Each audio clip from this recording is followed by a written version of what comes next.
The first week, we discussed the use of primary resources. And to me, primary resources are such an important part of the classroom because they really and truly help students have a wider sense of the world, particularly when it comes to studying authors who are still alive. Our sophomores always read I Am Malala, and listening to their conversations as they actually read accounts of people from the Middle East, from Afghanistan, from Pakistan, talking about the war over there, talking about, again, the strife that they've encountered and how that's affected their families and their lives. It's been really important for our students because what they see on the news or read in the newspaper often has some kind of bias, or their perception is skewed based on what they've read. So we've really found that the kids enjoy looking at that material, and also that it's giving them a wider sense of their place in the world and citizenship in general. And I also think that in terms of global citizenship, this idea that they should be outraged by social injustice,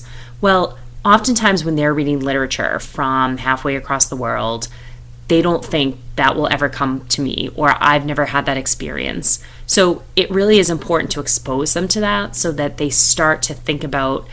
the fact that there are people out there that don't have clean drinking water, or there are people out there that when they go to bed at night, they have bombs falling on their houses. And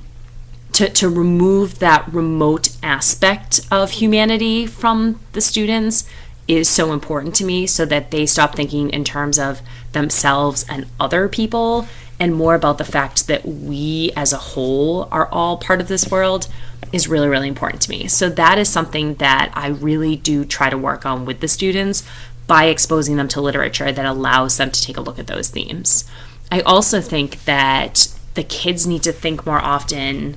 and primary sources certainly help with this, they need to think more often about the fact that there is a authenticity to a primary source that they cannot get from any other source. It is the voice there that's really important, and I think that's often missing from other sources. So that's something that I really want them to have a grasp on too, is just hearing this person who experienced this event in their head and knowing exactly how they felt and putting themselves in that person's shoes as well.